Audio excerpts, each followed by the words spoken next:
গ্রাফটিংয়ের bougainvillea ভেঙে যায় অনেকের দেখা যায় যে গ্রাফটিং খুলে যায়, বিভিন্ন ধরনের সমস্যা হয়। সবথেকে বড় ব্যাপার হচ্ছে গ্রাফটিং যদি পারফেক্ট থাকে তাহলে এইসব কিছুই হবে না।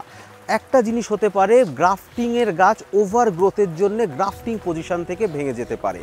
সেই কারণে আমাদের কয়েকটা স্টেপ ফলো করতে হবে, যেটা করলে একটা গাছও ভাঙবে না এবং গাছ থাকবে দীর্ঘস্থায়ী। অনেকেই কমপ্লেন করেন বা মনে করেন যে গ্রাফটিংয়ের বোগেনভিলিয়া বোধহয় দীর্ঘস্থায়ী বা বহু বর্ষ বাঁচানো সম্ভব নয়। এটা সম্পূর্ণ একটা ভুল ধারণা। আজকে আমি দেখাবো সেই স্টেপগুলো কি করলে গ্রাফটিংয়ের গাছ আর ভাঙবে না। সত্যি কথা বলতে গ্রাফটিং টেপ কাটার কিন্তু কোনো নির্দিষ্ট বাধা ধরা নিয়ম নেই। একটা জিনিস দেখতে হবে যে গ্রাফটিং পোর্শন যদি মোটা হয়ে যেতে থাকে বা গ্রাফটিংয়ের পজিশন থেকে দুই সাইড যদি মোটা হয়ে বেশি মোটা হয়ে যেতে থাকে, তখন বুঝতে হবে যে গ্রাফটিং টেপ কিন্তু এবার কেটে দেওয়ার সময় এসছে, কারণ গাছ গ্রোথে চলে গেছে। দেখুন আজকে তার একটা নিদর্শন আপনাদেরকে দেখাই। এই যে গাছটা দেখছেন, এই গাছটা দেখুন, এইখানে গ্রাফটিং টেপ কিন্তু চাইলে আমরা আরও কদিন আগে কাটতে পারতাম। দেখুন কিভাবে গ্রাফটিংয়ের পোর্শনটা চাপে সরু হয়ে গেছে এবং ওপরটা মোটা হয়ে যাচ্ছে। এই কন্ডিশনে আসলে অবশ্যই গ্রাফটিং টেপ আমাদেরকে কেটে দিতে হবে। গ্রাফটিং টেপ কাটার জন্যে আমরা নেব নতুন একটি ব্লেড এবং আলতো করে এরকমভাবে করে দেব। দেখুন কত সহজেই গ্রাফটিং টেপ একদম কেটে যাবে, একদম খুলে গেল।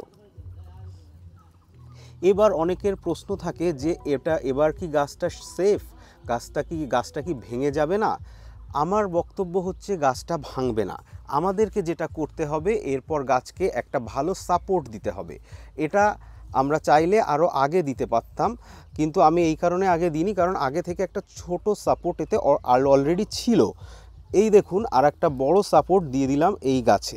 এইবার এর ডালকে আমরা এরকম জায়গাতে বেঁধে দেব, যাতে করে গাছটা স্টেডি থাকে এবং গাছটা না নড়ে, সামান্য হাওয়াতে যাতে গাছ শক্ত বা মজবুতভাবে টবে থাকতে পারে। বড় ঝড় হলে যে কোনো গাছ ভেঙে যেতে পারে, সে গ্রাফটিং হোক বা রুটেড। তবে এরকম সাপোর্ট দিয়ে যদি গাছ বাঁধা থাকে, তাহলে আমরা অনেক অংশেই গাছকে সেফ রাখতে পারবো ঝড় বৃষ্টির থেকে। তাছাড়া গাছের যখন ভালো গ্রোথ চলে আসে, তখন তার বৃদ্ধির একটা চাপ থাকে এবং ডালপালা বড় হয়ে গিয়ে গাছ ভারী হয়ে যায়। সেই সময়ও গাছ কিন্তু হালকা ঝড় বা হালকা হাওয়াতেই ভেঙে যেতে পারে। সেই জন্য সাপোর্ট দেওয়াটা বাধ্যতামূলক। বিশেষ করে ফেব্রুয়ারি মার্চ মাসে আমাদের প্রত্যেকটা গাছে সাপোর্ট দিয়ে যেতে হবে এবং বর্ষাকাল পর্যন্ত সাপোর্ট রাখতে হবে। আমরা চাইলে অক্টোবর নভেম্বর মাসে সাপোর্ট খুলে দিতে পারি।